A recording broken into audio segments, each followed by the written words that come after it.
lelo na pesi minombote tozali en direct qui na République démocratique du Congo feré mais biso tozala na ferete biso tozala na pour to pesa bino information to pesa bino actualité na temps réel.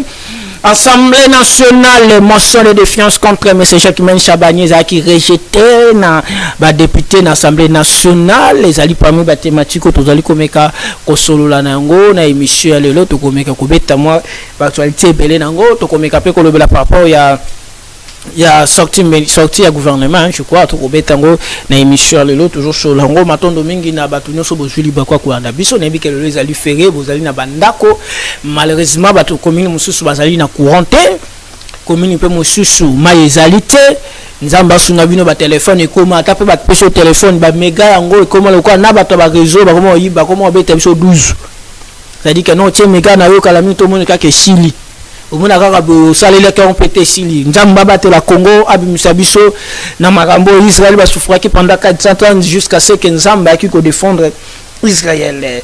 Merci na bino nyonso boze bela kolanda biso na pesi d'abord mbote na bakongo mali nyonso bazali na sele bazali bisika nyonso wana nazomona beaucoup maître Franck Mbo na pesi mbote na bisika zosala na befort azosala pour permettre sécurité na commune ya sele na mbostani peut-être beaucoup maître adjoint Matata Christian Matata bazali beaucoup maître adjoint la commune ya sele azaki participer ki na dossier ya ba criminel tout monde ki wana na bilili azala ki wana na pesi vraiment mbote longonya nazali na ba mi satu toujours meka kosola na bango par rapport ya dossier oyo actualité to pesibino madame Sefo zana biso monsieur Fabrice zana biso na membre moko ya MLC c'est-à-dire tozana IDPS tozana MLC et tozali na moto azali société civile azana netre ya indépendante azani mama mana habité plateau ngana souhaiter bozana ba mai bozana ba moi mama malili za pembeni.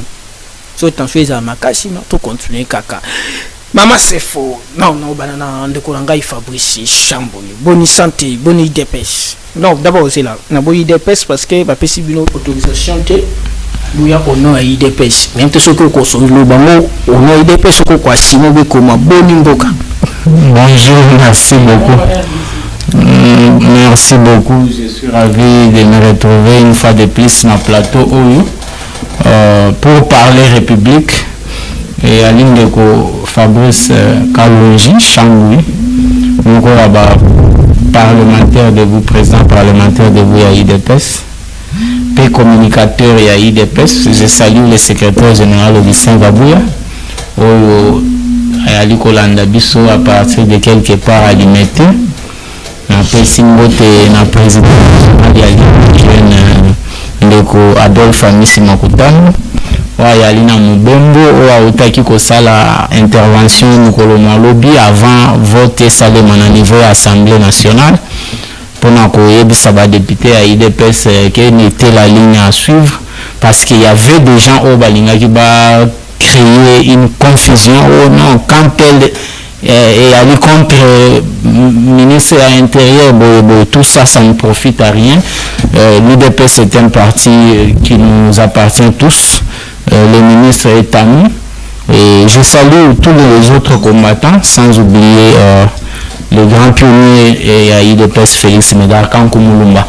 Je parle en tant que Congolais et j'ai toujours parlé, mais je suis parlementaire à IDPS. Quand on parle sur le plateau, il a cité qu'on a été mandaté par les partis. Mais je suis là pour défendre mon parti à mon niveau.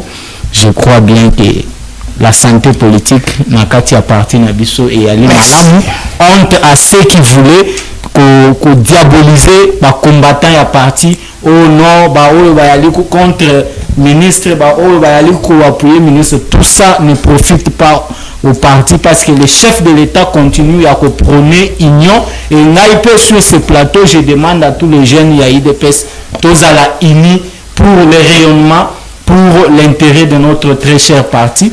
Et voilà ce que je peux dire. Merci beaucoup. Merci beaucoup. Mwanambuka, Madame Sephora, bonne santé, se présenter. Merci, merci. Oedali, Sephora, comme tu l'as dit. Marie Mardala, la fille de Fils de l'homme pour l'extra-système reconnu, les communs qui inspirent la jeunesse extra-système. Mes salutations au président Nathanaël Onokomba, force à toi. le jeune qui a dit non, place jeunesse et belé balobaraoui na facilité. Et puis, mes salutations na spécial Blaise Malmalou, un jeune différent des autres. Force à vous, Nabakambi, Bodako Kambabiso, tout le monde qui papi, moi, ça, à Pasola qui accord. Il y a Washington, à Beta 5 mois, il y a punition en prison. Après, il y a Makala, mais à tout ça, on s'est retrouvé devant une situation, papi Mouya, à Kati constitution du pays, d'où tous est là, agissement, il y a justice, na Kati a dossier, merci. Au bandi va attaquer, oui. Nous avons attaqué accord, à Beta 5 mois, à qui auditoire. Après nani papi Mouya na pesi mbote ndeko na ngai ye yakati constitution tozozela mina de prison ndeko na ngai se présenter bonne. Oui, merci ndeko Peter Minamaele, communicateur ya MLC, parti cher ya président Jean-Pierre Bemba Gombo Igwe. On a zopese ba salutation esika azwami et na pesi sous ba salutation na maître Chris Bakumba, président de la Biso fédérale et Lukunga 2, pour apesika tozo salela mboka na kati ya MLC yenda mandaté biso poto lobela mboka mais aussi nazo pesa mbote pe naza ko informer ba onyoso bakumba na nzela que maître Paul Djunga wazali directeur de cabinet à ministre à transport a lancé sur le terrain. Maître Paul Djunga a déjà lancé inspection et contrôle, il y a pas permis de conduire pour les conducteurs non sorte et bi bande konabiso bazana ngamba zo soutenir Mobomi rebelle Joseph Kabila wazali na mboka na ekuna esika zomi na Rwanda ye a privé qui va congolais permis de conduire mais na makasi ya président Jean-Pierre Bemba toujours permis de conduire et lelo ce que nous tambola bien nzela maître Paul Djunga directeur ya cabinet ya ministre à transport déjà lancé contrôle sur terre. Est-ce que vous allez la semaine prochaine pour la sujet d'actualité membre ministère à transport? Pas de problème. Matière non. Pas de problème, ministère à transport. Les longs de yeux quand même ampleur il y a pour le belapo. Boza n'habite sur boza na babila ya ba ex ministre à transport au Bazala. À l'époque il y a Mobomi lobby a tika plus de 500 transco. Inte le loso vous allez na chiffre combien de transco za nzela trans académique za nzela. Trans académia eza sous président Fachi de Koti en marche. Na bamboka nyonso eza développé faut yeba omoni transport en commun oyo ezaka valoriser ezaka ba bus te ezaka ba train ba métro oyo moto na bango bazo soutenir la kaka biso na 5 chantiers ba affiche ba azo moto na azo soutenir te kaka bazo la recruter ya Joseph ba déguiser bango bazo forme ya bazo forme ya nini comment on appelle ça bazo ba forme bazo pour ne tromper peuple parce que qui vous a miné comme étant ba molobeli ya peuple bazo place à relever la jeunesse nana nommé au chef ya jeunesse pour que wana relever la jeunesse soi-disant jeunesse extra système au wapi boza ko encourager ba fainéant ata mboko eza développer muto abi ko locataire ko kufanza. Donc bango bazana pour redéfendre ba fille. Non bazana bango extra système te. Ba système au Kabila tikela ki bango ya koza ba fainéant recruteur a chaque a place ba papa na ba poste ba jeune bozana pour remonter bino pour na réutiliser bino. Alors est-ce que bazo recruter bazo tcha bazo. Oui, jeunesse lelo au reconnaître belé maman retourne ça va livre.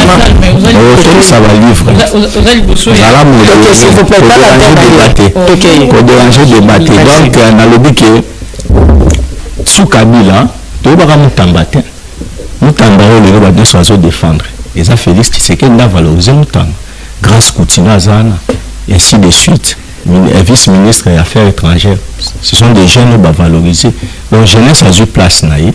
Jeunesse lélo quand même à Tazako se retrouver à 100%, mais quand même il n'y a pas match. Sous Kabila, sous Félix, jeunesse autoza lélo. En tout cas. Il y a vraiment un progrès. Le Peter, celui qui lobby na yo, qui est lobby na d'autres côtés comme moi si j'ai un gouvernement. Et j'ai dit tu soumis à toi. Ce qui te sengi yo, to lobby na on n'a pas nous la ministre sengi balongwa. Na ba ministre sengi batikala. est-ce que bilan c'est Jean-Pierre Bemba comme ministre des Transports et que ça est garanti dans la population dans le Bakeno Batikaï? En tout cas, ce que le président Jean-Pierre Bemba dans la tête du ministère des Transports, c'est que ça n'a pas de problème de la santé, surtout santé mentale. Puisque l'œuvre est tangible. Le cola, l'aéroport est belé, où est-ce la quitté. Les yeux économiques, ils ont déjà na Bandundu, na Kisangani, na Bunya, par-ci par-là, par aéroport, ils ont voire même tout le monde lobby, redorer l'image et l'aéroport na Bissau, et comme quand même viable. Tout ça c'est sous président Jean-Pierre Bemba, n'a été sous permis de conduire dans Zolo Boyeba Kiamo. Kabila privé à Bissau, c'est sous président Jean-Pierre Bemba, nous allons à train, train. Mais nous allons à train, Kabila Koutaki train. À Koutaki train, bana Tchangouba, Banda Rozoa. Sous M. Jean-Pierre Bemba, tu as combien d'avions? Sous, en tout cas, combien d'avions? Combien? En tout cas, pour la réaliste, na rozongi la yango pour na pesa ba chiffre compagnie aérienne na biso congolaise et ça en marche, ils ont fonctionné et ça en marche, c'est-à-dire et ça équipé, ils ont un avion, mais pour la divaguer pour ça là pour monter à populisme pour le bara pour la l'équipe na télé. Je me rappelle sur le bureau vraiment notre semaine prochaine. Na matière. Na le te na passer mikolo ba na baza miketo yo bima kamninga zo sala mais na on to sala ma débat ngoya to sala vraiment débat to sa bilan. Na la haute bilan na madame gouvernement madame Judith Soumi na batombe na loto yo qui semblerait que déjà secrétaire permanente à Union Sacrée a lobby que nos gouvernement jo bima déjà mo konja pesa déjà venir pour nos gouvernement et bimon c'est nous aujourd'hui d'accord que nos gouvernement est-ce que le gouvernement au fait les alliés ou bien comment? Merci Ndekodier Mutuna est une amie qui te mingi. Je pense qu'avant qu'on répondre à la question il y a gouvernement aux akobima na kokende bongo te sai pourtant na mika ko délivrer de konabiso azali na kati ya malédiction toke non protéger na délivrer de konabiso à MLC. Bon on a plateau tout ça qu'on a bien individualité mais tellement va toucher nga faut nous zongisa na recadrer de konabiso azali na c'est à malédiction à lobby que sous Kabila ba jeune bazala qui reconnaît que babango sous mandat il y a papa Félix Antoine Tshisekedi je ne sais pas ce qui na beti libanda alors biso solo comment ko ngai en étant jeunesse extra système nazali extra système te nazali recruté par Kabila donc bakongoma ibino boyebi place nazala donc nzamba ebaki lelo na ya boye pona kokutana na muto aza modi il faut ko délivrer papa soko za vrai congomani yebisa biso deuxième guerre de la République en 1998 nanya bimaki biso nango je t'informe. C'est votre icône, votre idole, les jeunes, aux anciens à malédiction, colonisés mentalement dans des partis politiques, s'incliner devant Jean-Pierre Bemba pour dire oui. Deuxième guerre de la République. C'était ces papas-là, aux la télé, avec courage et à défendre. Toujours les sources différents, Joseph Kabila, commissaire recrutant, Asimba Moundou qui t'a télé Mabouma, mais Jean-Pierre Bemba tout habillé dans Maboka. Et je suis victime, Bandeko Bakenda. Si le longtemps, on peut se Congomani Kanda. Qu'on vende la libération, on a MLC, on a fait courage. Il y a le plus, ça me fait la honte, mais c'est Dieu ce que j'ai un criminel.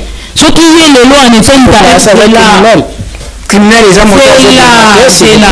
Si quand tu es là, papa, s'il vous plaît. La vie politique, on a recruté un peu. Il y a Joseph Kabila, le but est avancé. Oui, on va partir Pritoni. Dans le Bélandé Congo, Jean-Pierre même sur la deuxième guerre de la République, aux hommes pas. Il y a une motion qui fait un club. Si on dit le logo au Wangani, tu as vu langage à IDPS Mondimana, 8h à 13h de Wangani. Mais le gars Bangoulou, là qui est quitté à Bio aux Abongo, Tikana Jean-Pierre Bemba.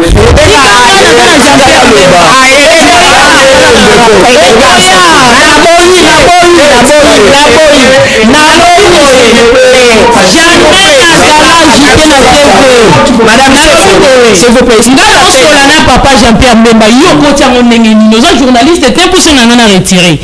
Moi, dans extra système, je suis de l'opposition. Na président na se présenter même pas na mais atindi na place la société civile que la clinique la société civile extra système et la société civile là journaliste a présenté aux sociétés civiles ça nucléaire et timé na za embêté je suis de l'extra système la prison depuis quand société civile commission d'opposition ça en matière papa Jean-Pierre Mbadou. Moi je pense qu'en étant congolaise consciente entre M. Jean-Pierre Mbemba na M. Joseph Kabila ex-président ceux qui batindingana pour na conseil la hypocrisie ceux qui vérité na ngeko soit ba congomani je préfère encore mieux soutenir Joseph Kabila yo tindinga wana so za na numéro na EPSA parce que c'est important qu'elle a soutenir Jean-Pierre Mbemba parce que c'est pas un modèle en étant congolais conscient. Est-ce que vous vendez la TV depuis 2003 après deuxième guerre de la République toqué na brassage mixage ami balé au papa abino tinda ibiso to zuba rebelle à MLC to sangisi bango na FRDC na biso webi c'est que ça a donné au copie sa biso bilan en état vice-président de la République Jean-Pierre Mbemba en 2003 moi d'ailleurs je suis transport à bilan positif à moi qui aime tailler des personnes à Mupandi alors bela bakongomani ta comme rolobela bato union sacrée so ka bena rolobela bakongomani rozala droit donc on a évité que papa Jean-Pierre Mbemba il le ministre transport mais pour la qui n'a pas formé des soldats, il y a ministre transport, comme la défense d'Eni. Il y a tellement de problèmes. Gouvernement, madame Gilles. Ok, donc pour dire, on a compris que un membre de MLC a fait modélité dans le plateau télévision. C'est pas la modélité pour la Congomani. C'est exemple à souveraineté pour la jeunesse congolaise. Donc un jeune conscient, même il est papa place à Zali, je lui respecte beaucoup. Avant moi je suis, je ne sais pas, un enjeu politique, il y a République démocratique du Congo, d'où voilà bah effet, voilà bah Moussa on a sali. Les autres qui ont soulevé icône, il y a papa Nabiso Etienne Tshisekedi malgré personne. Mais parce qu'il a travaillé, tout le monde a qui lit. Est-ce que tout le monde est place dans le combat papa Etienne Sala qui guerre à Boma qui bat? D'où je pense que je n'ai pas le temps de rediscuter dans mon MLC pour y avoir mis en théorie à Zali. D'où ce qui concerne le gouvernement. Le gouvernement a échoué et réussi. Mais comment il y a réussir tant qu'il y a Banzela aux alliés au monde? Meilleure façon de soutenir le chef de l'État dans la vision. Et ça, c'est ça, la malam, ou ya tindi, mission ya péché. Là, tu es garanti, venez tout le monde à Rabango, Batadjalelo. Monsieur le président Libanga, je ne sais pas pour ça, on va passer au ministère, gérer le ministère. Ta façon de gérer ce ministère-là, n'est que ça a été, monsieur le président, boire coup d'œil, ici, la Monique, non, mais qu'on dit merci à ça, malam. Déjà, il faut que le gouvernement, ceux qui n'ont pas pu savoir, si ça, même pas la 10. Donc, il y a un remaniement. Non, on a joué le bâté. Déjà, tout ça, l'insécurité. Tout ça, l'insécurité, n'a beaucoup. Jeunesse, tu es à ta place, n'a bisoté. Tant qu'on ne soulever pas à Kolobaï, tu es qui constamment t'embatté, c'est faux. Constamment t'embatté, et puis, le long de la prison, tout le monde va vidéo, à Kalababi, mission à Koloba. À l'époque, mais c'est constamment t'embatté critiquer le chef de l'État. Il y a un qui est tenu à reconnaître les vidéos. Merci beaucoup. Tant que tu reconnaître la valeur à jeunesse, n'a pas séca. Pour te reconnaître la valeur à jeunesse, le long constamment t'embatté pour subir la prison. C'est un père de famille. Merci.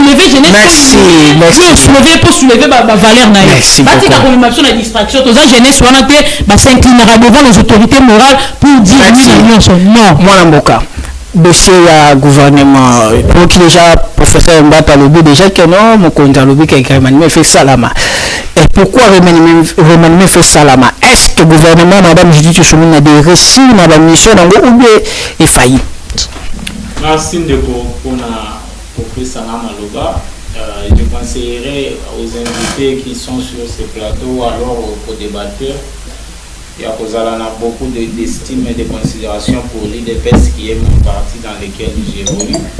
Parti Oyo, les solos na moto qui kobanda kobeta moto à tout moment na plateau parce que ce n'est pas un secret. Et banina bakongomani non surtout que l'IDPS est un parti qui a beaucoup lutté pour ce pays dans une lutte non armée. Les Sphinx a été relégué autant de fois, même au Kasaï, dans le village natal Naye.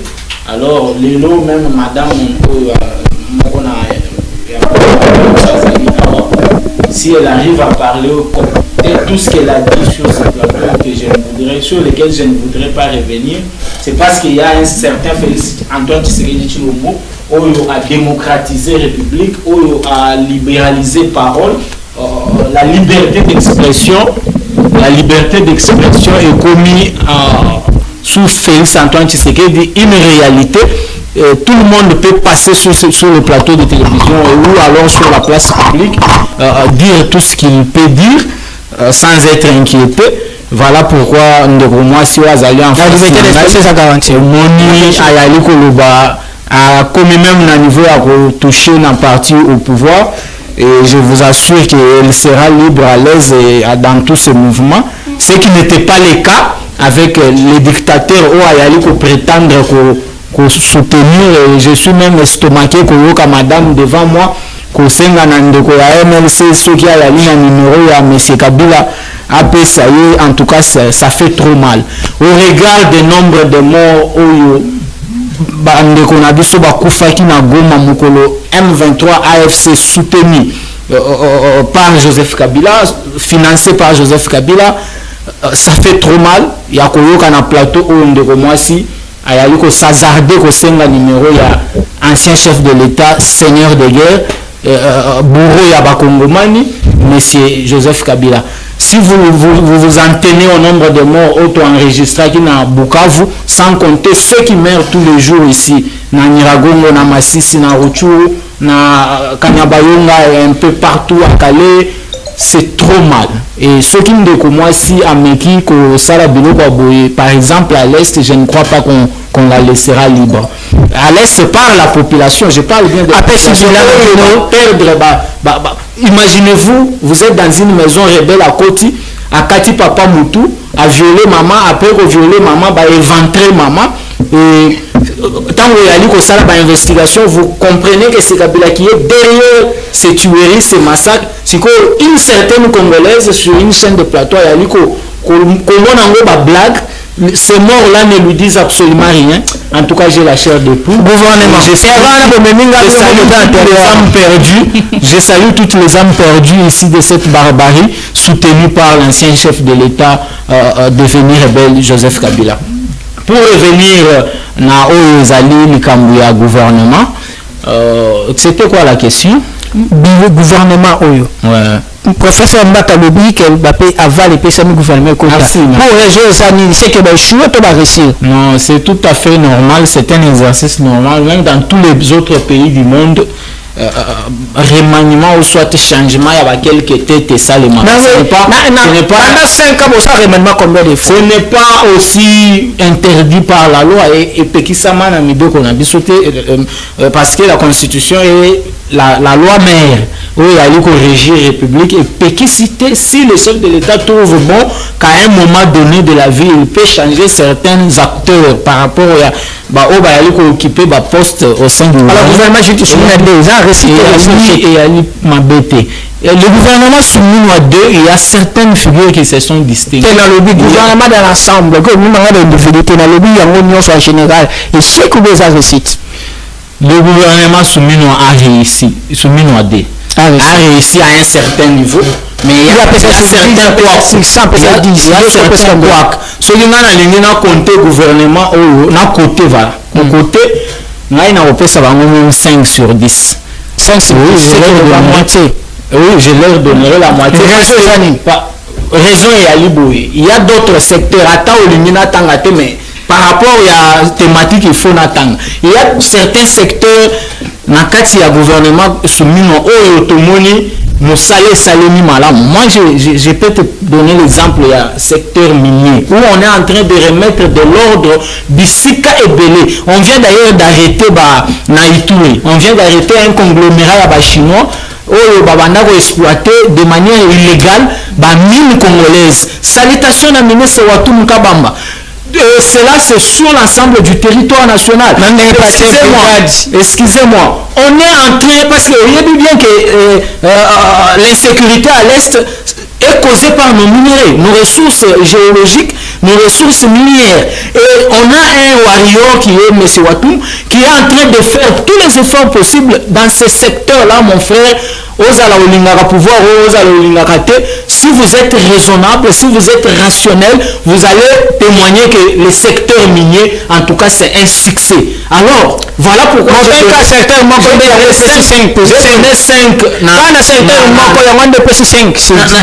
infrastructure. Na niveau infrastructure, d'abord on a Kinshasa. Vous savez combien des avenues sont en pleine construction? Combien d'avenues? Et cela dans toutes les communes.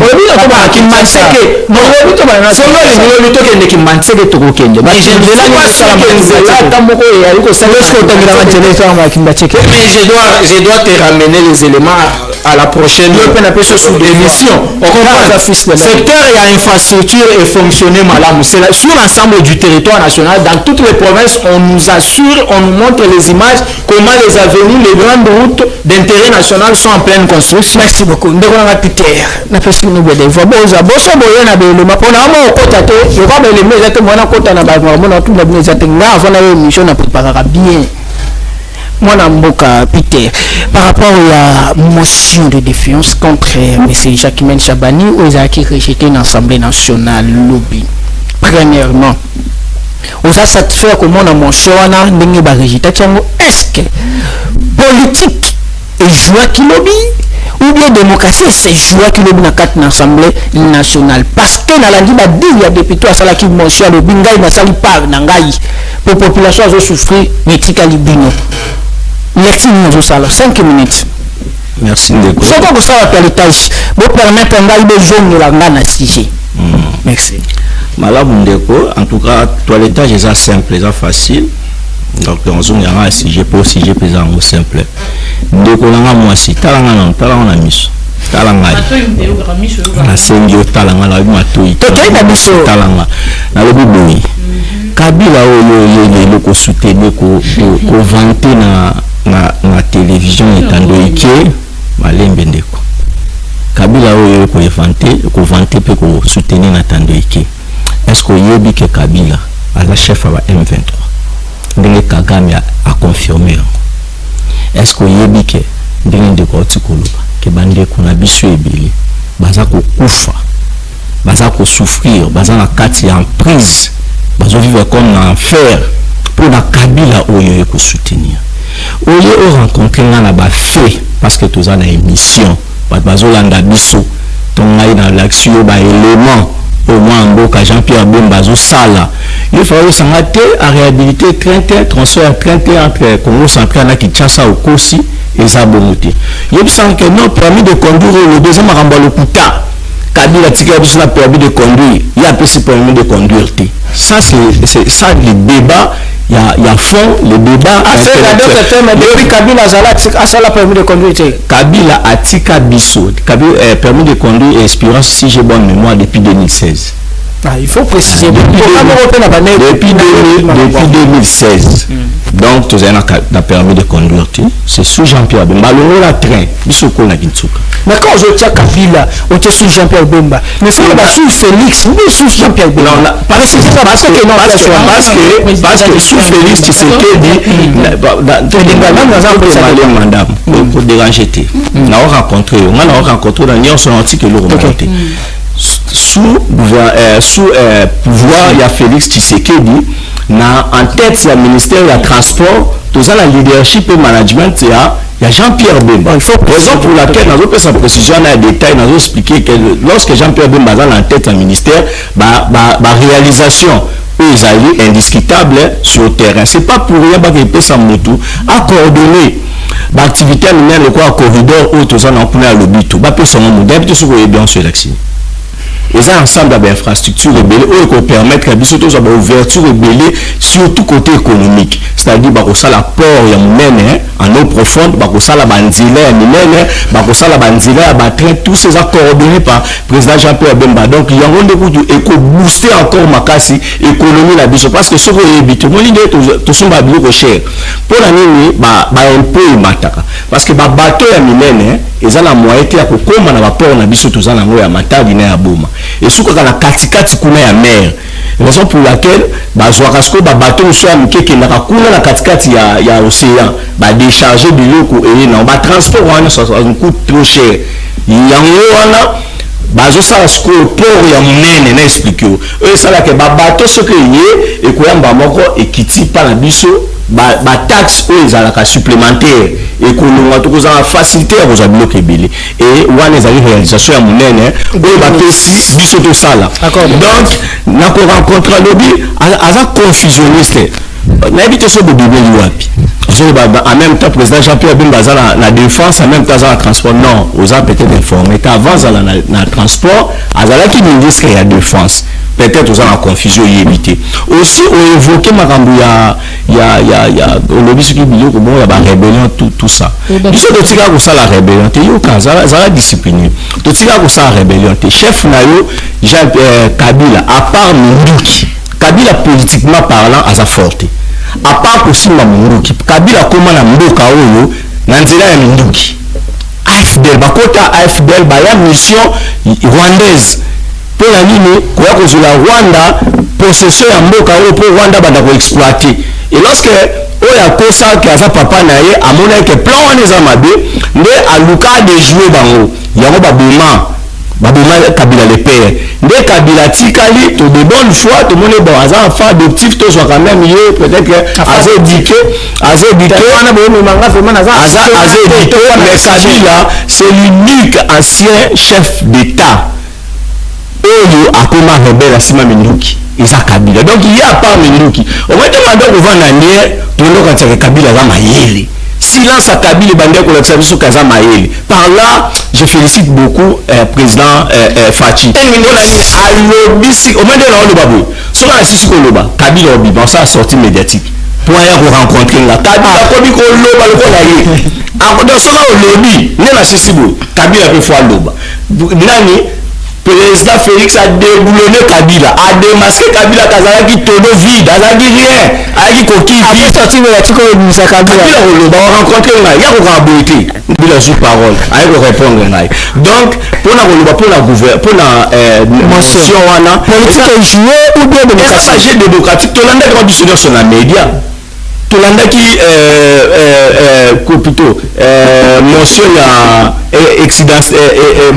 motion de défiance motion de défiance avec comme motion excidentielle de Bimaki na bossa militaire mo ba utiliser ma moto incidentielle o Bimaki wana sur place pour la relever ba vice de procédure ba détail o ba ne ko manquer na motion wana entre autres il y avait des noms sous ya ba signateur o baza ba député na kati mais na fait ba ndimaka motion wana il y avait aussi des noms oyo par exemple moi je me nomme Binamaele Lisombo Peter mais sur la liste mutu ba renverser non la place à poste non il y avait des ratures il y a ba signature il y avait même ba combo ya bana il y a ba député au lieu bango moko ba combo ya ba proche ba député au lieu bango moko donc toutes ces irrégularités ezalaki normal mais dans l'ensemble il y a un ministre de l'intérieur sur le plan sécurité ça réussit tout échec omoni jugement la biso des fois tout ça là en haut par défaut baza ko reprocher ministre de l'intérieur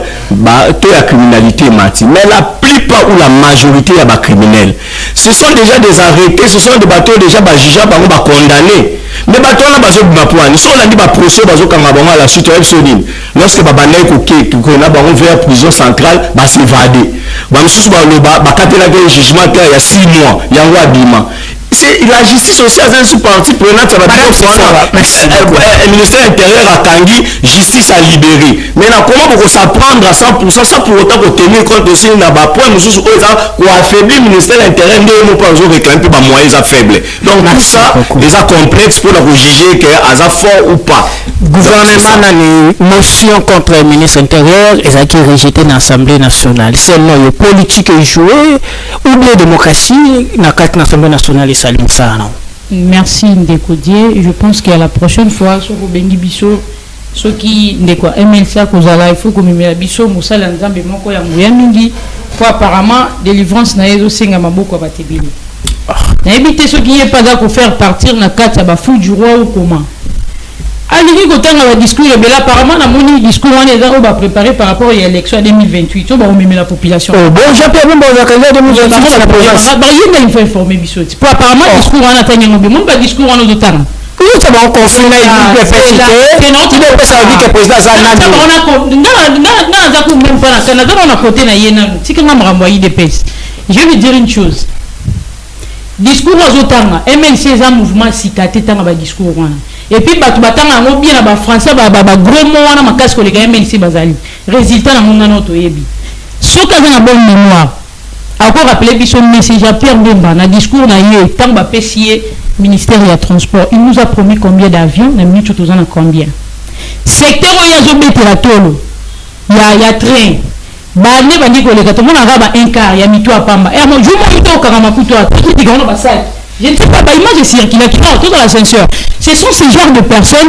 au bazar pour profiter de la bonté à chef de l'État parce que moi je vous dis souvent nous on n'a pas les problèmes avec les individus les problèmes les mauvais gouvernance donc système bango loyer na mwana flatterie aina discours à papier moulai moi je vais même demander au chef de l'État d'ailleurs reçu na papier te yana ni na misala parce que on les a ba théorie il nous dit des choses, il veut promettre au Congolais. Il a permis de conduire les actes.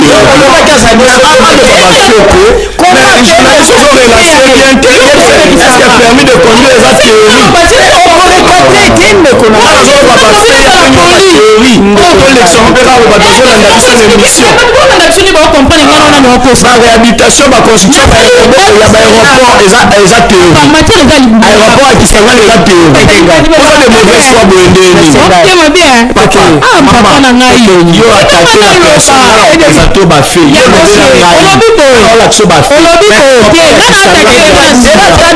aéroport ya njisi eza théorie na pesa minute sikandeko ndeko Peter s'il vous plaît denga papa na ngai je vous aime beaucoup na ba mbel makasi pina ka ndeko mbali yaki papa ide pesco tout makasi yo lobi kabila moi je suis de l'espace système ba mo de batindinga na ebite boka na kitu ndeni butinda kankuna yudo ibisi biso awa ke kabila tika qui permis de conduire te mais na onga na yebi te so na kati ya ba chauffeur ba bakumba bazali ngana kenda na réalité biso to vivant na kinana ba discours te pesa ma loputa boko sa biso jeunesse c'est l'avenir de demain mais bobeta biso na ça sans réfléchir distraction kabila atiki biso na yebi na kati ya permis de conduire ba pesa ba catégorie nyonso na yebi so ba chauffeur bazala ba tie poids lourd légère c'est comme ça non papa donc une personne aux a conducteur déjà un grand cas attends le là je faillite na musane so ka komi na moto bakangi na nzela bimisi permis na ya la kisi c'est pas ça mais lelo li kamoroka mo kabila tika ki permis wana ya lobi na 2016 merci pour reconnaître quand même ezalaki expira qui la 2016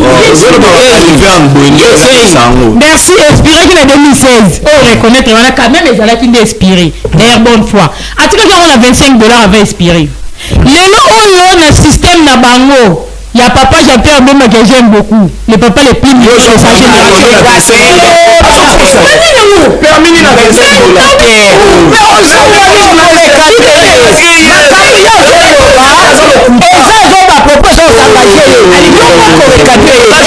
investigation za mieux non ngana zo ngapela kokende na yi permis de conduire $25 c'est pas plus chaud edengai ekotia okay zaka imela ide presque le laté on a voisin simai ani la mapembe na biboy lelo o to moni bakaboli muto moto est-ce que moto za métier bakende la moto ko papa na te ko la ngona banda mais lelo bakomi ko nyoko la même ba moto wana soulever premier retrait capital batili bango permis ya bango morosco wana ngana lo ba prix yem ta ko prix la lobby akoganga moto ya bato moto bazana permis na bango bato mituka bazana permis na bango oh place bango bakki kokota na union sacrée papa avait dit le peuple d'abord parce que yo en état ministre de transport ba hausse des prix wana ngana sali obi na wuti vie na cheni na souffrir lobi na jour moto Willery petit quartier 10 000 francs tout ça ba hausse on va profiter la faiblesse à ba moto wana parce que majorité je n'ai pas insulté j'ai dit la majorité des personnes ba bien ba on m'a mis de côté ba somba ya ministre à part ya gouverneur à part ba document est-ce que vous voyez vraiment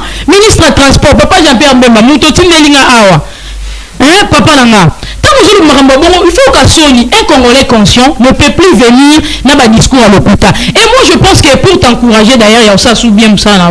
Si réellement Kabila était mauvaise, beaucoup qui jamais qu'on construire carrière politique na mona kombo Kabila parce que si j'ai pas pesa biso na Kabila na mutu na ngona makona monité yo moko koti o mimi na ba si j'ai pas pesa biso koti na Kabila donc na notre comment ça débat ben individu yo na ko rappeler Mandela ka na actuel oh il y a yemi kenga débat ben individu même président de la République na Kabila na ça débat on a té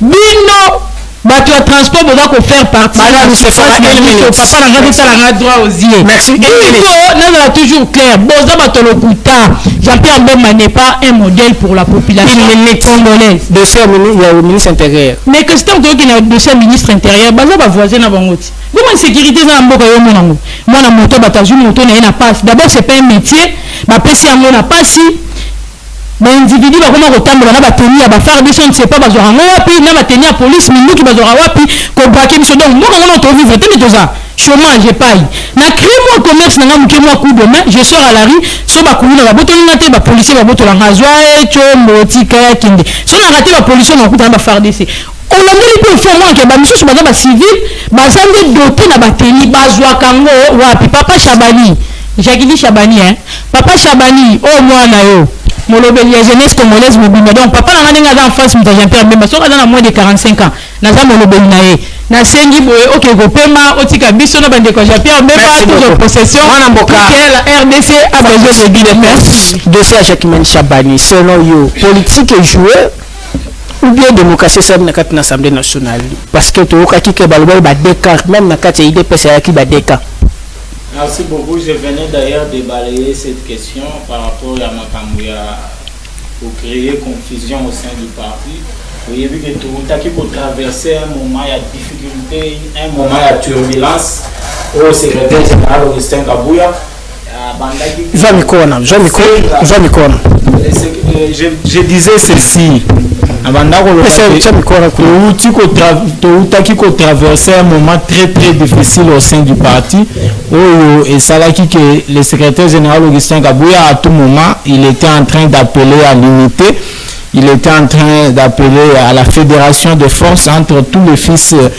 Il y a IDPS où va se reconnaître que il y a IDPS pour que bazonga limité et cette même réflexion a été impulsée au plus haut niveau. Il y a la plus haute autorité de référence qui est le président de la République et chef de l'État. Ou à Senga qui n'a pas tout bazonga n'a parti que tout le monde puisse respecter les instructions qui avaient été données par le chef et entre autres que respecter hiérarchie à parti. Alors c'est la même bêtise que les ennemis au balukaka bako isamukonzamboka ou soit pas fragilisé et comme ils savent que le chef de l'État tire sa force dans kati ya IDPS ne omoni bazonga ki lisusu pona ko instrumentaliser ba combattant oh non ba o ba yali ko soutenir ministre intérieur ba o ba yali ko soutenir paix. Et les uns sont allés plus loin même pour dire que oh, la hiérarchie a parti et le côté non, tout ça, ça ne sert à rien. L'IDPS est à l'Umoko. Et le ministre de l'Intérieur a été choisi ou soit désigné sur la liste de l'IDPS. Et il est le nôtre. Ce qui s'est fait hier dans l'Assemblée, c'est l'expression de la démocratie. Nani a évité que le principe de séparation du pouvoir à la République démocratique du Congo et il y a eu garantie et même par la Constitution. Nous avons les trois pouvoirs, le législatif, l'exécutif, le législatif et le judiciaire. Et les députés locaux tenant le pouvoir législatif, ils ont agi hier selon les réglementations où il y a eu qu'on régir Bango dans l'Assemblée et nous saluons. Nous saluons cette expression, il y a démocratie. Il y a un député là dit qu'il avait soulevé une motion, qui était auteur de la motion à défiance contre le ministre de l'Intérieur. Et un autre député, c'est comment encore le nom Sakata. Gary Sakata, voilà. A lancé ou soit a soulevé une motion incidentielle. Et selon la réglementation et l'Assemblée, respecter en haut et la motion à défiance a été rejetée. Nous saluons. Parce que ces députés-là, Bayali, émanation Nabiso, ils sont là pour parler pour l'intérêt du peuple. Mais s'il y a des problèmes de sécurité, et si l'un des députés a voulu en parler, et aller les cambouter. Parce qu'au-delà de tout ce que nous voulons, et aller être le peuple au Baponaki Mokonzamboka, qui sont les électeurs potentiels ya mokonzi ya mboka lisusu na mandat ya sika oto kobanda parce que Fachi akobanda mandat ya liboso na ye na constitution ya sika ngana beta ka solo troisième mandat il n'y a pas de troisième mandat tu sais balande mandat ya sika c'est que da kosala na ye troisième mandat te po ekozala pété c'est que mandat mususu na ko changer c'est que le peuple changer la constitution la constitution eko changer mais ce que ko changer mais ndenge ba kinwa ba ba yebi et ce n'est pas un secret même au niveau le plus haut même dans la assemblée nationale le vice-président Asia Lobaki yango biso ba parlementaire de buto banda campagne wana kala avant que to giseka boya s'approprier le cambo ya changement de la constitution bref ce peuple qui va encore choisir Félix Antoine Tshisekedi pour son premier mandat avec la nouvelle constitution a droit à la sécurité et c'est un humain. Il a des collaborateurs qui doivent l'aider dans le secteur. Il y a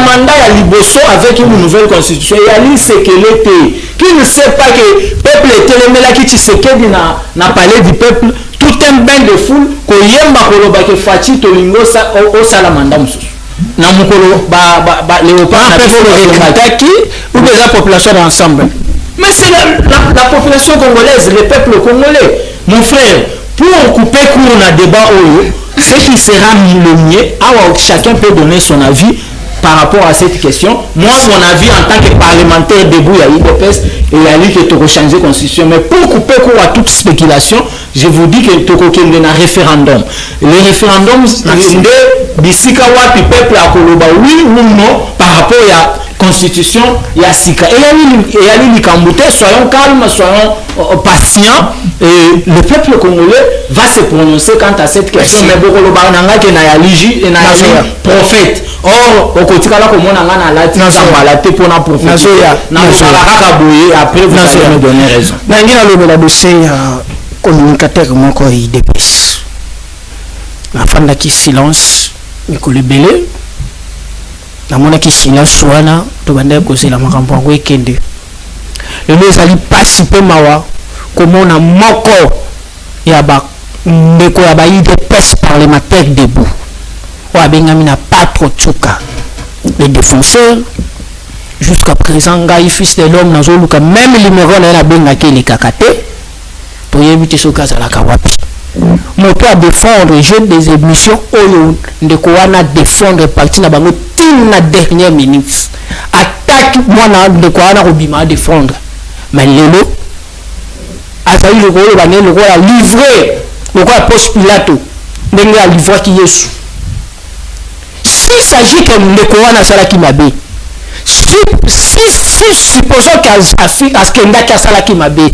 ngai nde na boti boye na bana na kokolinga jamais mwana na ngai voisin pénirie na kolinga ngote soki asali mabe boyebisa ngai nga moko na opesa punition mais voisin nenge abetela nga mwana akontrole te il faut me protéger ya bino parce que bitumba oyo IDPS boza na ngo na mikolo eza koya bandeko Patro Tsuka bakozala utile na terrain na télévision mpo badéfendre bino natikali komona ni communiqué ya bandeko na ye baparlementaire debout même tozali na plateau namoni te basali communiqué nous natikali komona te communiqué nous ni bakamaradi na ye bale na structure oyo ndeko paso bandeko kodéfendre bale défoncer batikali kosala te ni communiqué nous les communicateurs batikali kosala te époque ya ndeko oyo azali livré sacrifié na ndeko ndenge bandeko bazo défendre pouvoir na bango moto aza na pouvoir mais allié ya pouvoir ya parti na bango azo torturer azo nyokola mwana na bango Patro Tsuka olie que non bakona ya parti na ye basilisa dossier yango na ndenge moko ya kimia s'agit mwana asaki mabe parti na ye bapinir ye basuspendre ye bainterdire ye sinon stilelo nazomisi dossier na mesa nalingi te moto ayo abenganga na privé.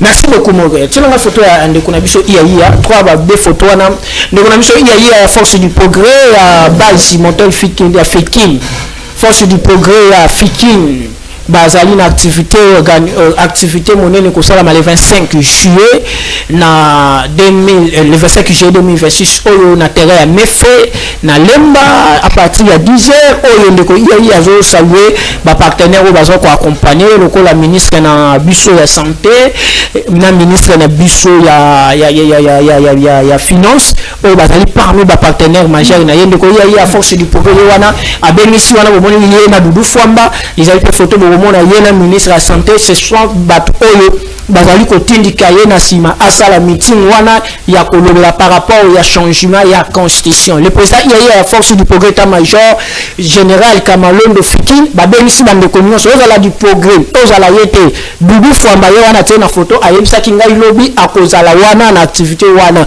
ayebisaki nga pe ka ministre la santé akozala wana na activité wana biso vula parole to l'exanga en direct ay mikolo zo ya semaine wana to koyamba ye à travers émission boyoka ye et azo féliciter d'abord le ministre Dudu Fwamba na ministre la santé na accompagnement na force ba péfier pour que a réussir na meeting monene o ya kosala wana le 25 juillet na terrain ya Mefe na Lemba. Merci beaucoup nango nokolo la lobby ne tokozana bandeko na biso ya Mese Willy Bakonga bisika oyo bomonika Willy Bakonga kitaki na twapa kwei twapa tombe deba osala ezate moto babande mabanga na TV mais akiti kaka na twapa bino moko bomoni ndenge réussite totale na mobilisation ya 2 jours seulement 2 jours kaka Willy Bakonga kiti na twapa bana nyonso tsalika twapa ezaki ya kobukana mobela kotanga to ba photo soki eza wana tsalika full oyo ndeko bomoni activité twapa yango wana moko moto ayebi place na ye leader moto banyima bamba mabanga parce que full oyo baza na sima na activité ya 2 jours mobilisation kaka na 2 jours a réussi kokwesa twapa na mission ya ye nango ya 4e république na koyamba bandeko biso personne abayo sa 4e république ngolo banini mais félicitations na mwana mboka Willy Bakonga na message oyo mimaki bana twapa to moni mobilisation to comprendre pourquoi ba dongolo miso ba lignaki ba bamba o mabanga ba ligni résistant na yote. Merci beaucoup madame. Une minute. Tom na suka mode la fin. Merci Ndeko Dieu. Aussi singa na posa loba parce que na moni yo posa recruter nana oui recruter nana yo mtoe bat na moni Ndeko journaliste a commis recruter d'où non c'est mon s'il vous plaît madame c'est fort c'est mon travail mon travail na salle promotion na lobe ya qui na papa Willy Bakonga mes salutations d'ailleurs à papa Willy Bakonga force à lui babamba kaka libanga place imang ezali à côté la marché Marie Mardala ta fille la fille de fils de l'homme mes salutations na bana nyonso ya MLC force à vous et puis continuez de soutenir notre papa Jean-Pierre Bemba mais le plus important c'est koyeba fond il y a idéologie pour conclure salutations na président ya fondation pourquoi pas nous oyangai fondation nanga pourquoi pas nous mon président direct c'est Christian Kalenga depuis les États-Unis d'Amérique ngamo naza adjoint yo yebi et pour la recruter jamais Christian Kalenga mais c'est Christian Kalenga depuis les États-Unis na pe nazo zela ba fiche na ngai mais c'est Christian Kalenga na mona kaka ngai pe nazo zela ya ngai na otinda ka photo na zola na mona bolamba ngapi na ba fiche de émission na ozo ndeko Christian depuis les États-Unis na mona kaka ko magame ya ngala no yete doko minde ko pito na soka une minute. Merci beaucoup Banzisango na sepeli mingi na ndenge mama achité bien mais na koe bisaye délivrance ya zo micro bolimisa biso oui na bando koloba na sepeli na ndenge mama achité respect ebele mpona bamama ye afini na libandi ya lobi biso tozalaka danger te MLC eza parti ya bavaleur MLC eza toinsultaka motu te mais eloko na koyebisa yo longwa na système ya mabe système eza diabolique na chite kaka na monoro nalobi ati eloko te donc oza elenge luka bunda na ndenge ya bosolo na nzela ya kabila te ya makili ya bakongolais te tika baje ya kalambo euphémisme boutilisaka bozo défendre kabila na kombo ya jeunesse extra système non jeune soko luki soko se battre oza ambitieux okotombola mutu na yo oko réussir na vie na yo bo encourager ba goigol te bo bateka mutu nyonso azo souffrir bato bazo bala mikolo nyonso bilenge bazobala bilenge bazoza misala bao baza koréussir na vie donc idéologie na bino ezali ya malamu te tokomna suka une minute yali moke je salue l'honorable yali kosunga babilenge na kalamu parce que je vois un encadrement à la hauteur. L'honorable Jean-Marie Lukulasi, toutes nos salutations. Nos salutations ndenge na utiko loba malgré que yali kolakisanga kuna te. Je salue celles qui assistent suffisamment aussi au sein de l'IDPS ba combattant ya parti. Maman Nabiso na Ligue de femmes, maman Aimé Pongo et bandeko nyonso toyali na bango na plateau awa toutes nos salutations bakongomani tozela constitution ya sika et kozala une réalité, ce n'est pas une utopie et il n'y aura pas de troisième mandat, il n'y aura qu'un nouveau mandat dans la 4e république. Merci beaucoup. Merci.